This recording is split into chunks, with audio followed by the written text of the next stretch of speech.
Ses var mı?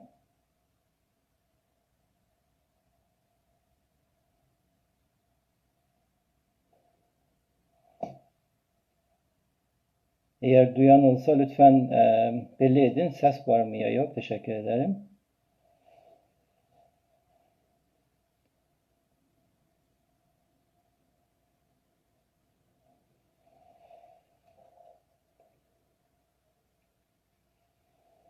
Birkaç dakika bekleyelim.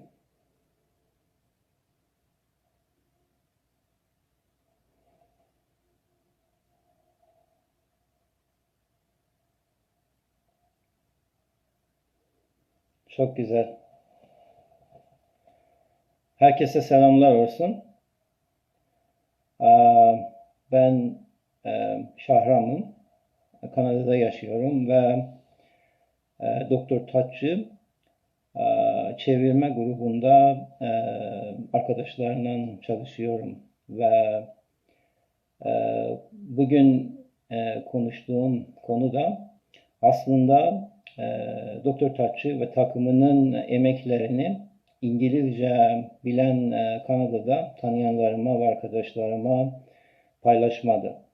Ve bu nedenle ben sizin izninizle İngilizceye başlayacağım ve İngilizce konuşmaya devam edeceğim. Hi everybody, my name is Shahram and I live in Canada, city of Waterloo. I had the chance to work with a translation team working under the supervision of Dr. Mustafa Taççı. Dr. Taççı is a professor in Kazi University, Turkey, and he has been working on Sufi Islam and Turkish literature. So, in this connection, I would like to start basically the talk about introduction of some of the important figures which had big influences in Turkish Sufi literatures. So today we are going to introduce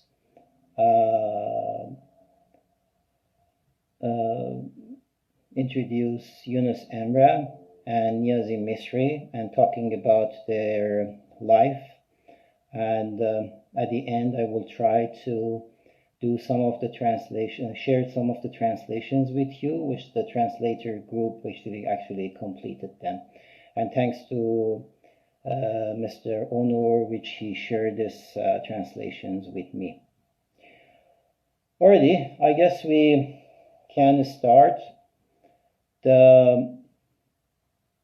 To understand Yunus Emre and Nisan Misri, we need to understand the spirit of Turkish people.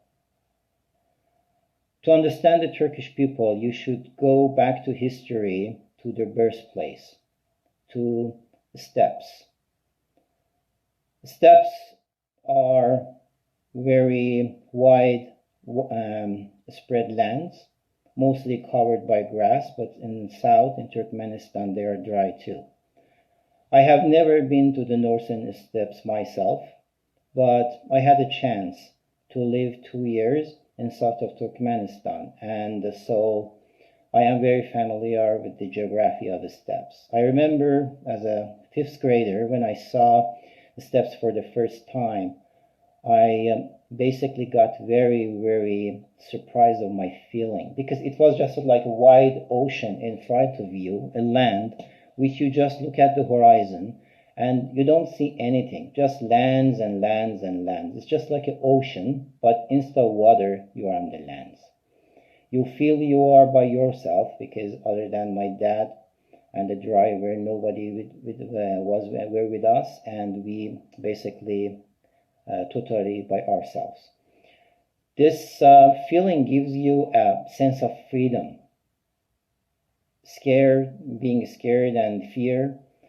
But I remember as a 12 years old kid, I would really love to have a motorcycle or a horse just to ride at those wide lands and go toward the horizon.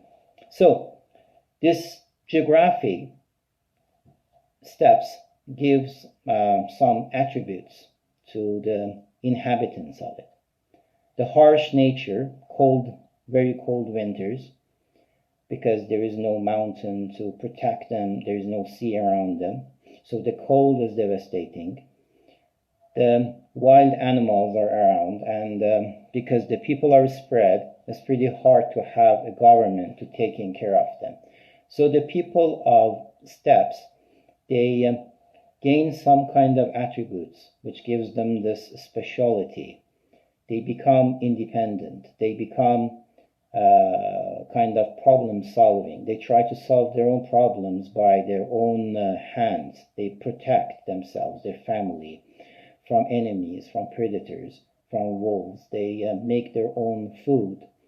The most importantly, they know they are by themselves in this world. They know the luxury doesn't mean anything, because when you are planning to move from one place to the other place and you are in continuous traveling, you understand that lots of furniture at your home is painful. You don't need them.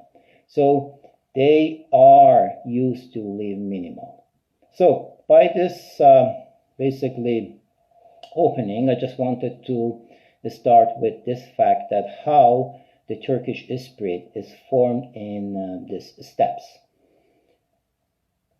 So it's very difficult to reach these people because they are widely spread in the area. There are kilometers of distances between them, between the villages, between the yurts which the nomads live.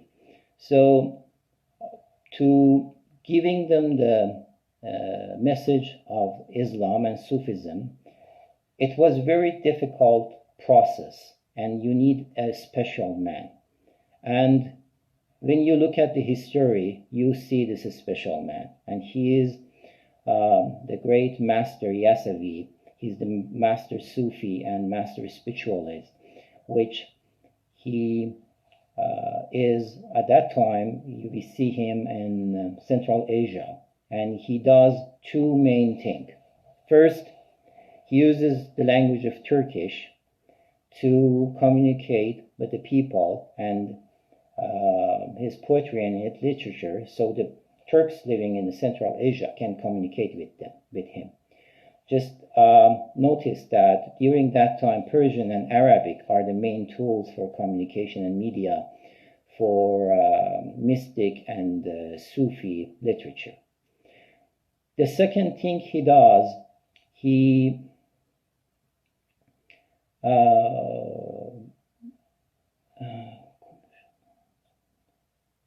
Tamam hocam, yaparız öyle. Second thing he did was training of basically lots of students, the pupils, the dervishes, which these people, these new dervishes, are trained by him, will play a very significant role in future of Sufism in Anatolia. Getting back to the story again, I would like to say that steppes have very small basically number of the people, population. That's the nature of the steppes. But the steppes always have very heavy influence on the world. Starting from Bronze Age, in the western steppes, we see the Indo-European are moving toward Europe.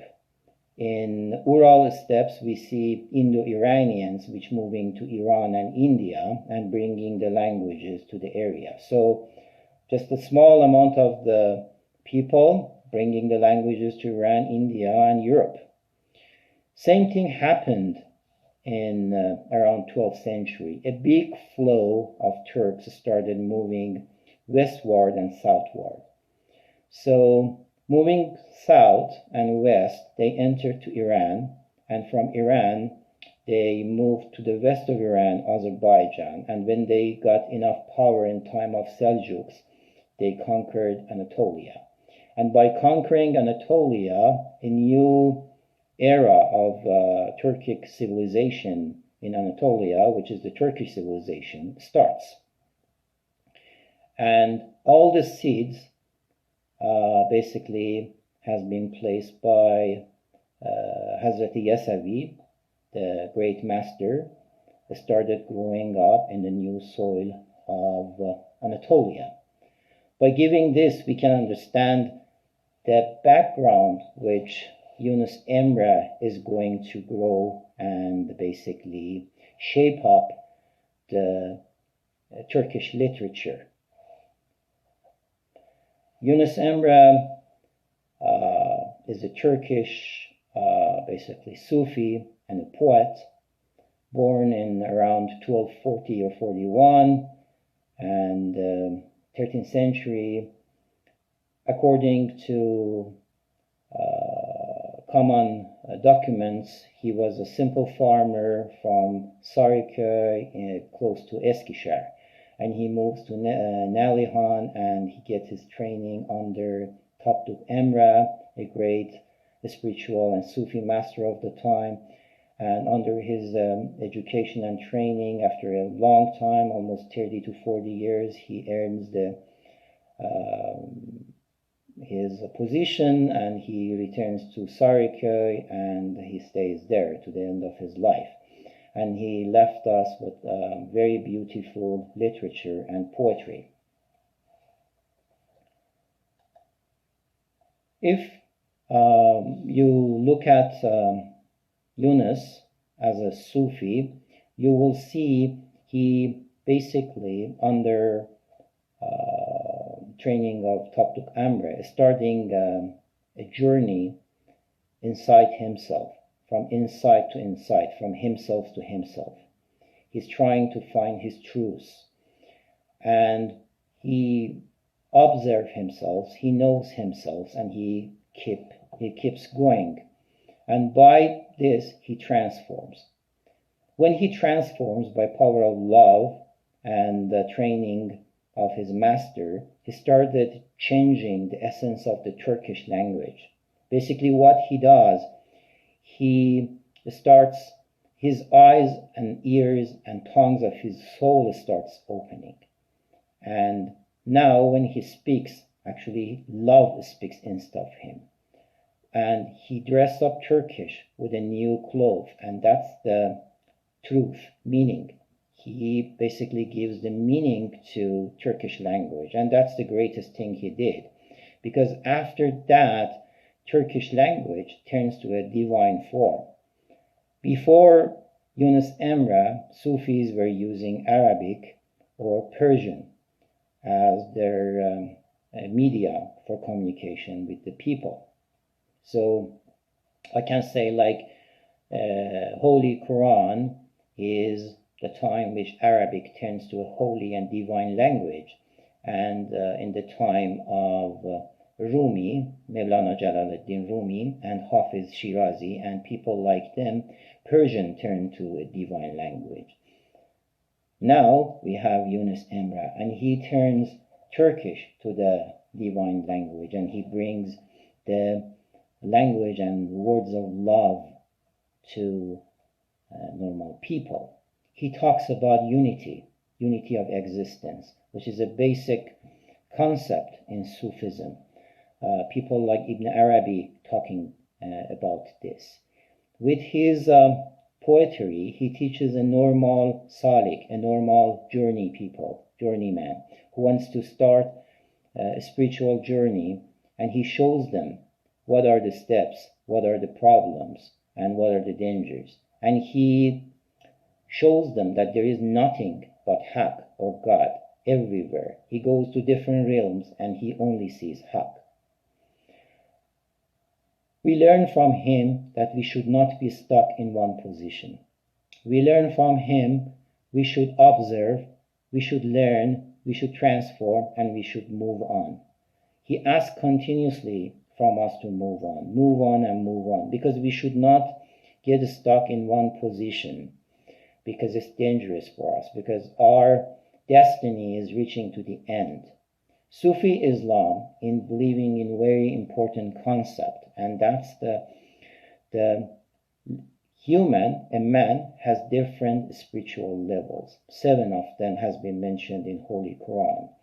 And a duty for a human, for a single man, woman, is to reach to his complete, fulfill all potential has been given to him and balance them.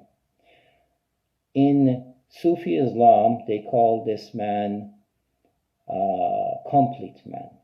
A complete man is a complete woman is a person who basically recognizes himself deeply with a very deep journey inside himself under the supervision of a murshid or a complete man. And he achieved to the point which everything has been given to him as a secret has been fulfilled and is in a balanced state.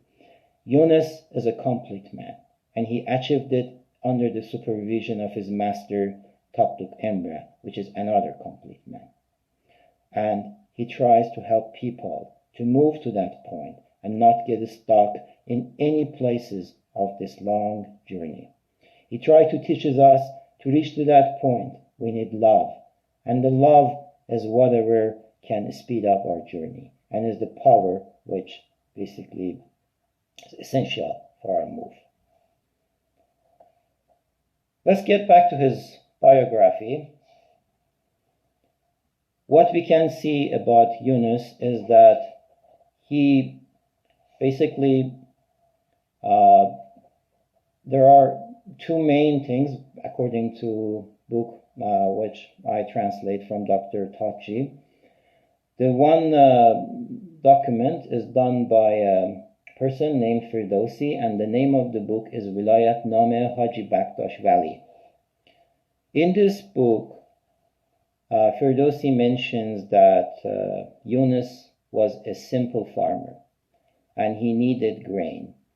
So he goes to Dervish Lodge of Haji Baktash Valley and requests for grain. And Haji Baktash listens to him and basically tells him, I can give you nafas, or let's say that spiritual power, motivation for you, and instead of grain. Yunus in return says, My Holiness, I need grain. I have family, wife and kids to feed, and so please give me grain. Haji Baktash said okay, and he gets his grain and he leaves the lodge. But not very far from the lodge, Yunus realized what was his mistake. He got excited and he returned to the lodge right away. And he asked, My Holiness, I made a mistake. I should have accepted your nafas, your spiritual motivation and power instead of this grain. And Haji Baktash Valley answered, My son, it's too late. I have given the key of your treasure to somebody else. You should go and find Toptuk Emre, and he will answer your request. So from here we see basically Yunus is joining to court of or the lodge of Toptuk Emre, and Toptuk Emre admits him, and he starts his training under his supervision by serving him for a very long time, almost 40 years, according to the Vilayat Name.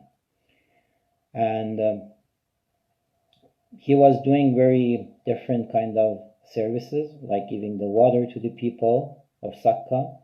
He was gathering wood for the lodge, and he was very careful. Actually, he had very interesting sense of duty. He was bringing only the straight woods to be burned in the lodge, because he was thinking that lodge really deserved the best of the wood which he can find. Eventually, according to Velayat Name, in one night, Tapduk Emre, he feels very special, he feels very good state, and he asks another dervish, which was actually, his name was also Yunus, and his name was Yunus Guyende, to answer, to say something. But interestingly, while Tapduk Emre asked 3 times, every single time Yunus Guyende didn't answer, and probably he didn't hear what was his master asking.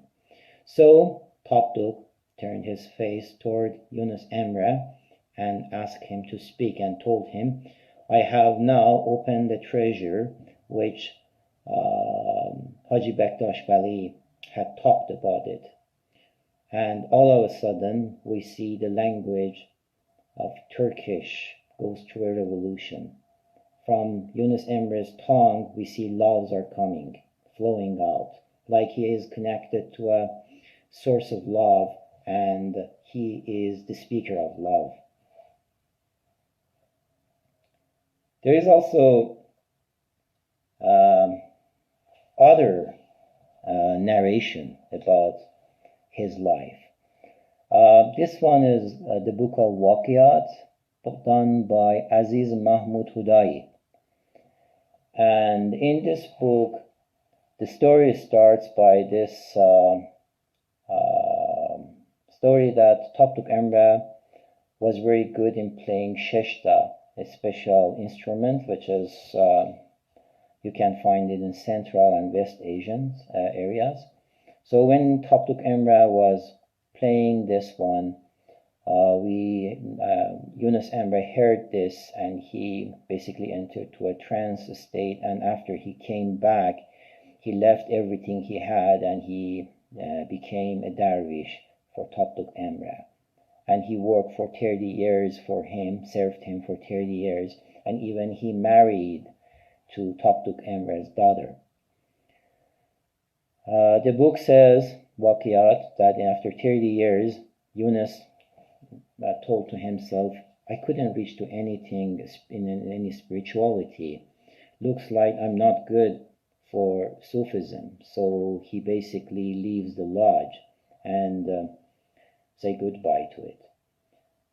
He starts a journey, and in the journey he met a few wise men in the road, and with them he had some spiritual experiences, and all of a sudden he finds the truth which he was looking for years, and the truth was inside himself.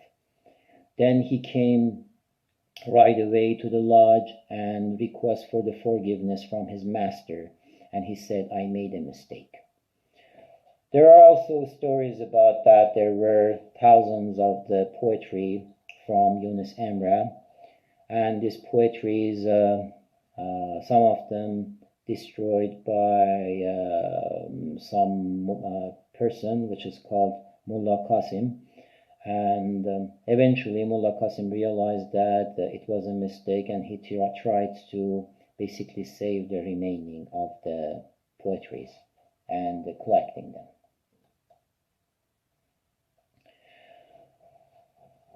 Talking about Yunus as a historical figure is difficult because there are different stories about him. Like even there are mixed up stories about his birthday or death time, but we can say that basically he was born in 1240 and he lived for 82 years. And as Vilayet Name says that probably he was born in Sarıköy, close to Eskişehir. Stories about different masters he had, which probably are not true. The reason is that after Yunus, there were other Sufis or other poets started doing the literature, and they used the name of Yunus. So this literature is mixed up with Yunus Emre's literatures and came to us. One of them, basically good, well known of them, is Aşık Yunus from Bursa, which some of his basically poetry is mixed with Yunus, Emre.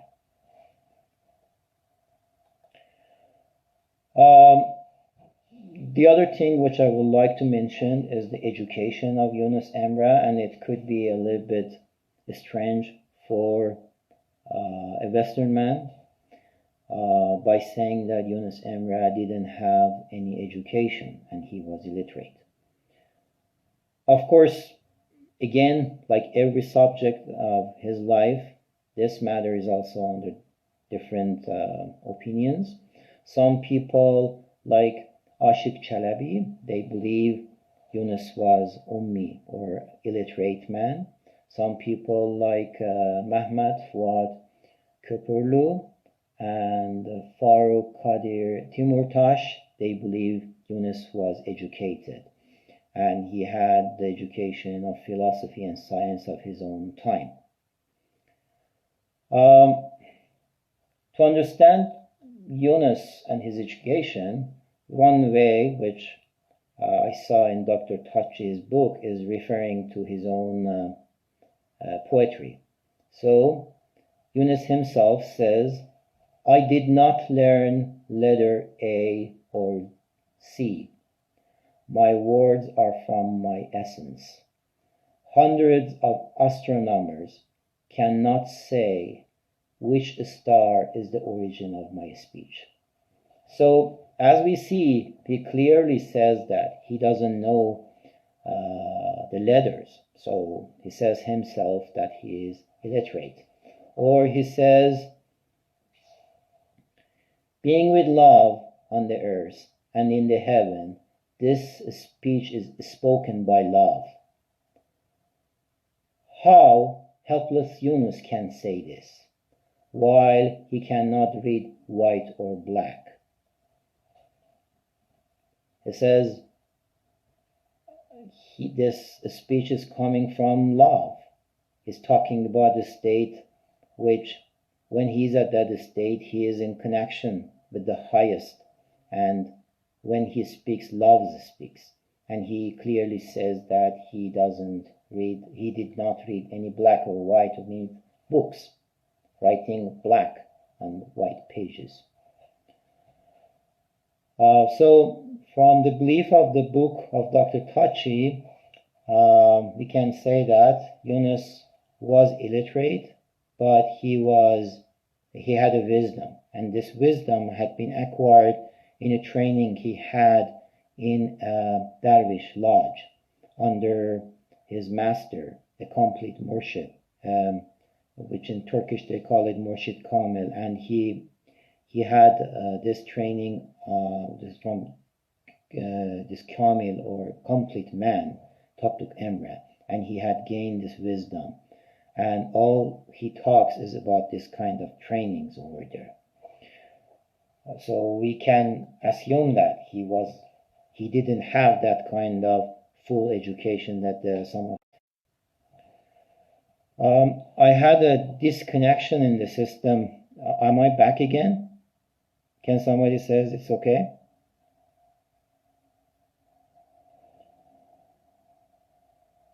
All right.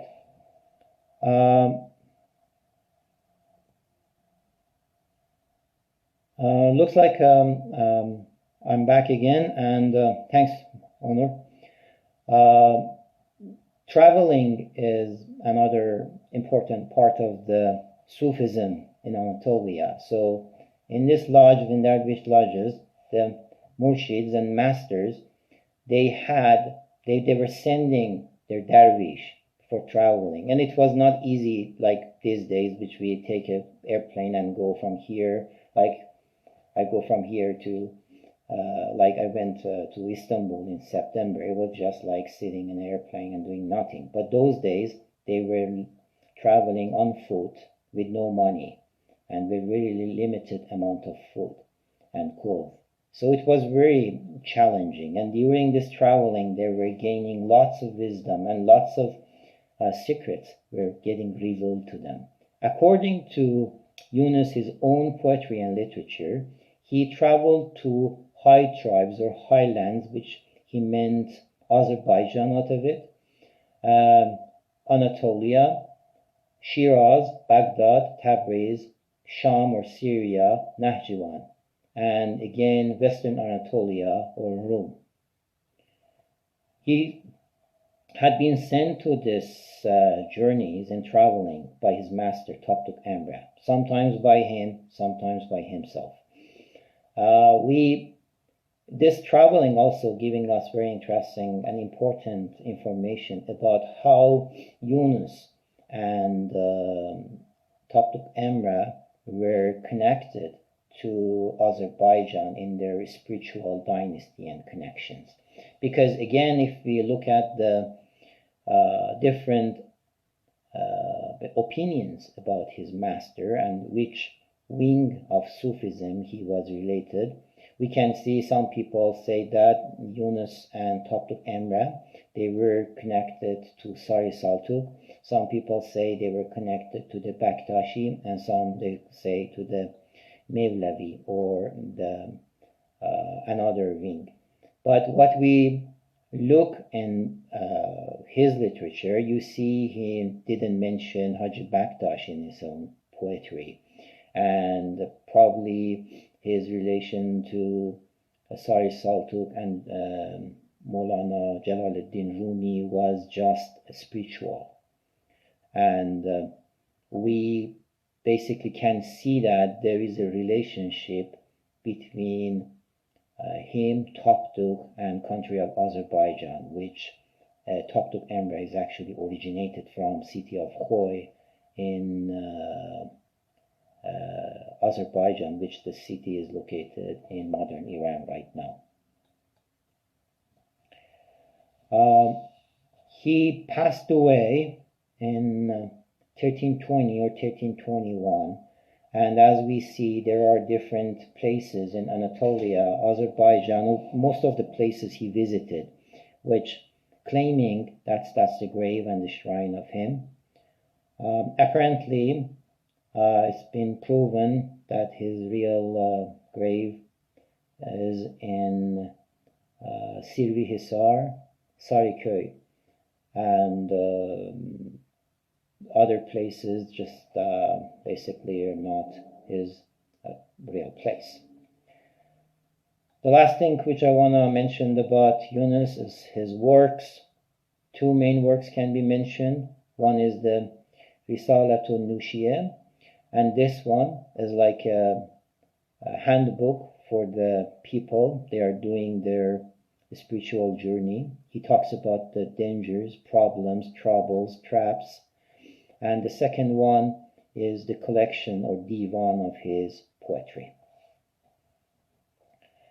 I would like to read one poetry from Yunus before I start talking about the second figure, Hazreti Misri. So I start with this one, which chosen by Onur Bey. He helped me a lot to choose the right literature, and he sent me the translation done by the translation team. All right.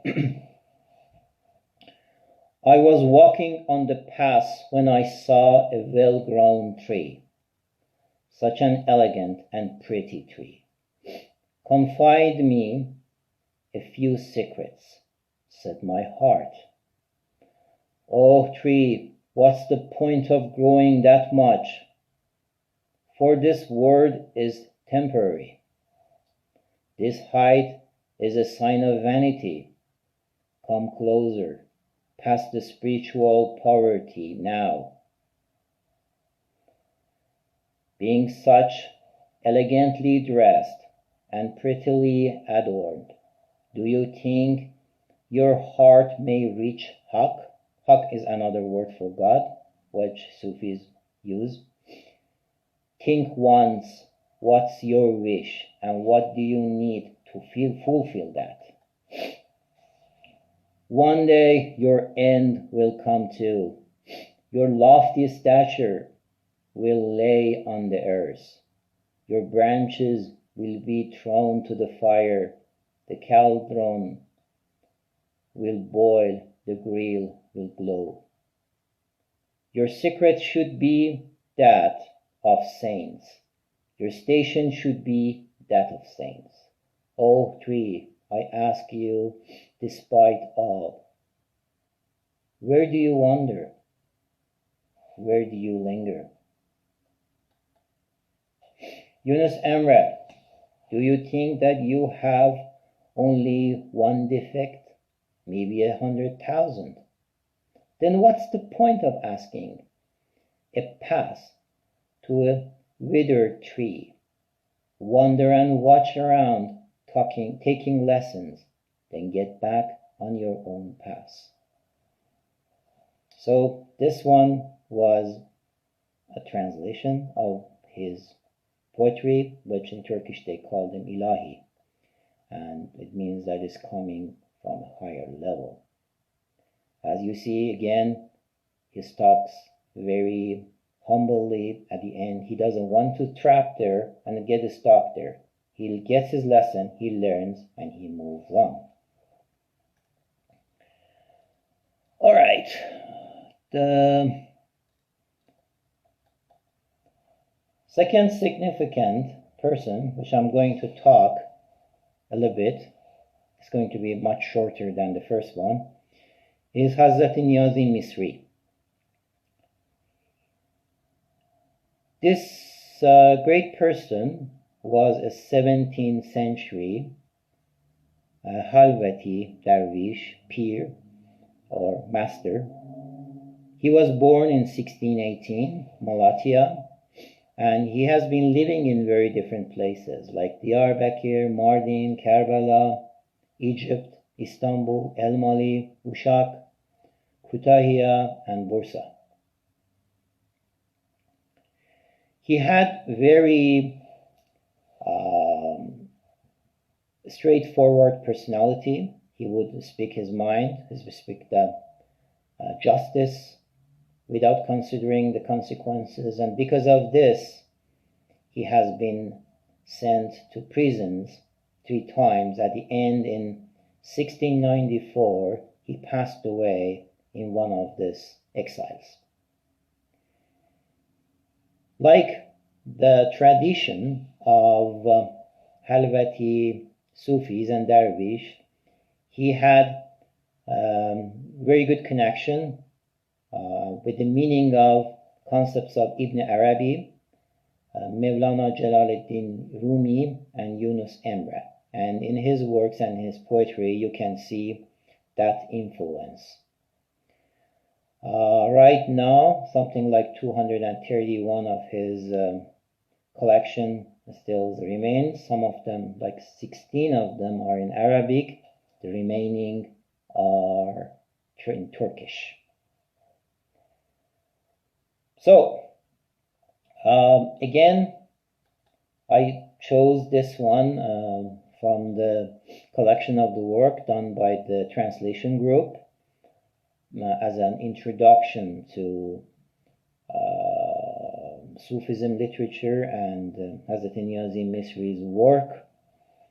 The reason which I chose this one was that it's talking about the concept of haq and telling that it's almost impossible to understand that because you cannot put any boundary to it.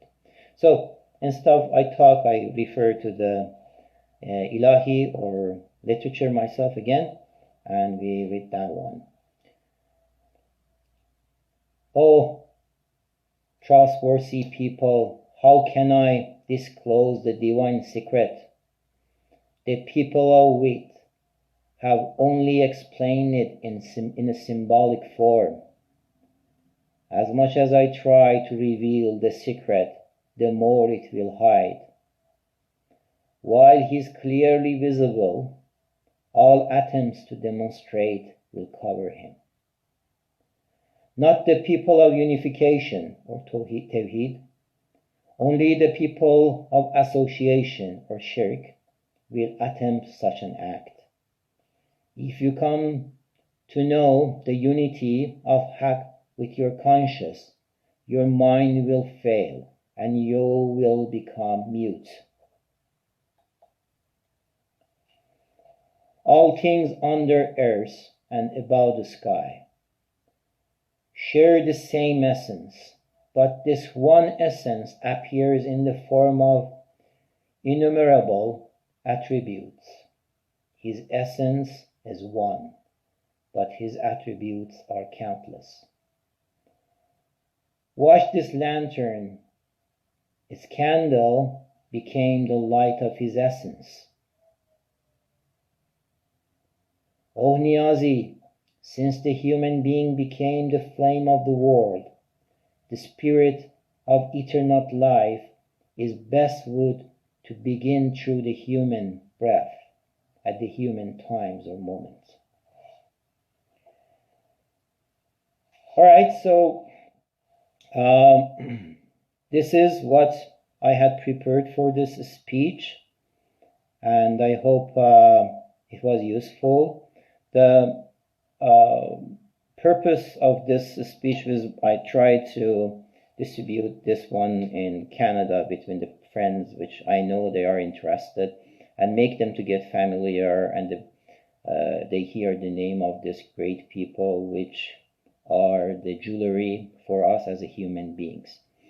I'm not very good with answering the questions because I'm more kind of right now like if somebody translate this, and questions I guess should be referred to the master of this matter, Dr. Tachi, or whoever he refers to. But Dr. Tachi asked me to say that if there is any question, we go through that at the last moments.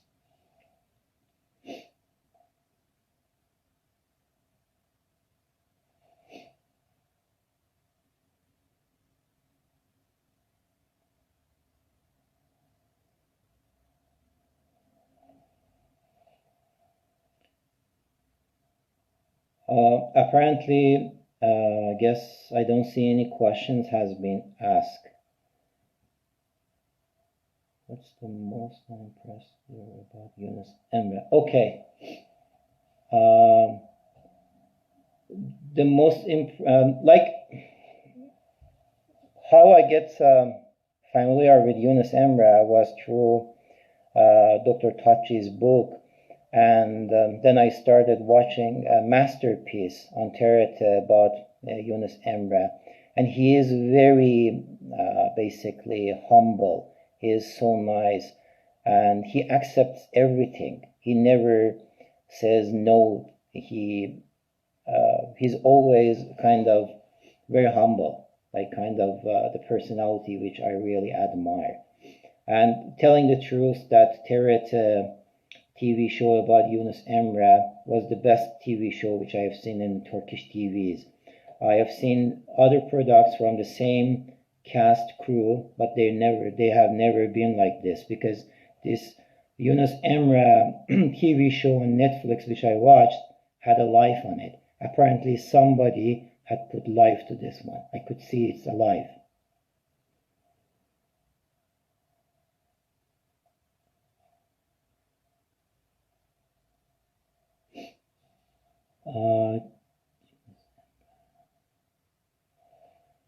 Tamam, o zaman Doktor Taççı benim kaç şiir okumamı istedi.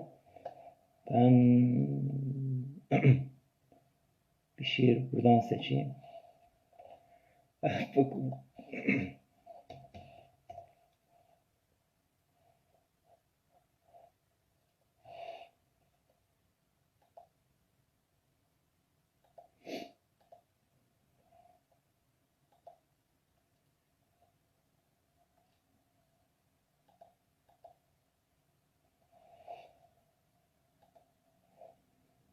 Kusura bakmayın, biraz bu konuda bir saniye bana zaman verseniz.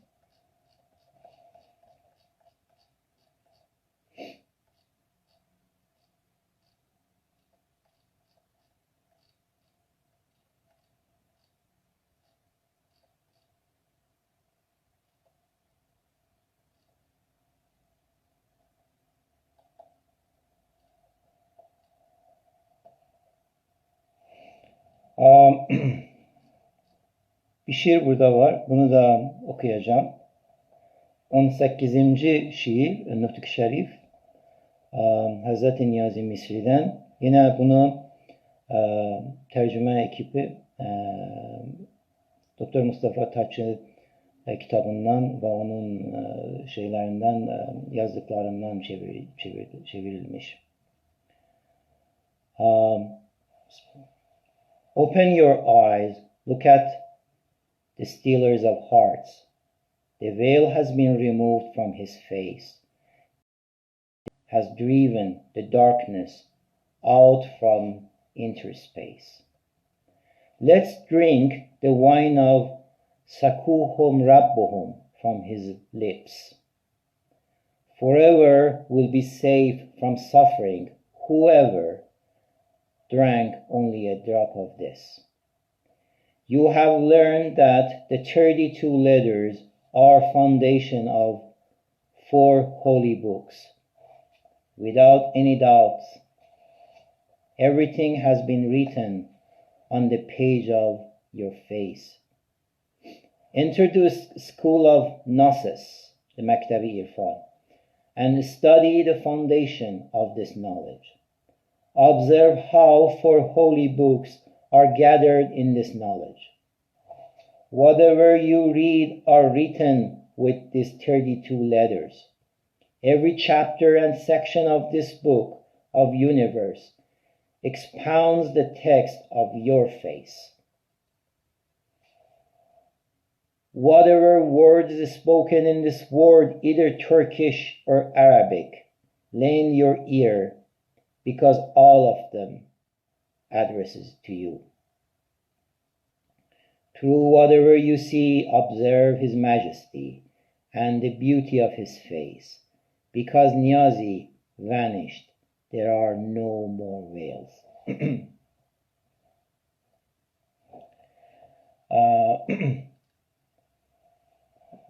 Hocam başka bir şiir de okuyayım mı?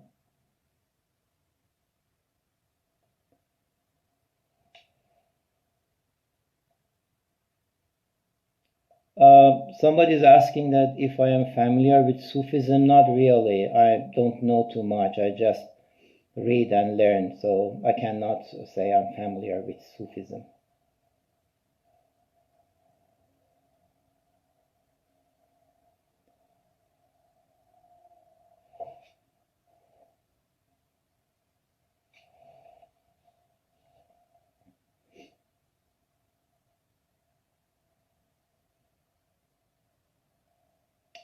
All right, so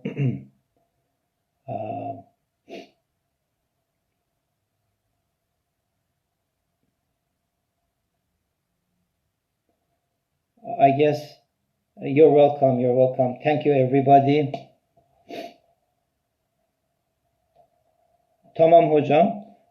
Sordular Yunus İmre'yle nasıl tanıştım? Ben Yunus İmre'ni sizin kitabınızdan ve sonra TRT 1'de seyrettiğim bir TV şovunda, dizide baktım ve öğrendim ve o çok etkiledi.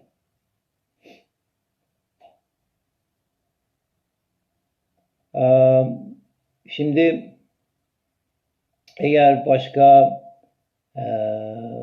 bir soru da yoksa buna yazmış.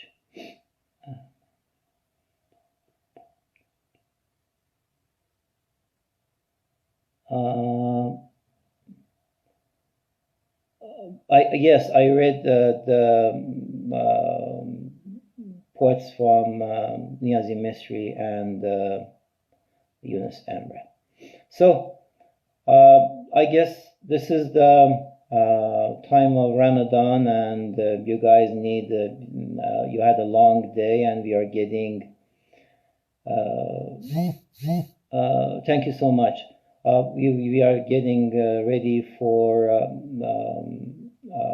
also Dr. Tachi's speech pretty soon. So if it's all okay, and I thank you for all of you guys for spending time, and I hope that I can share this one with some of the friends here which they were interested to get more familiar with Yunus, Emre, and his jobs.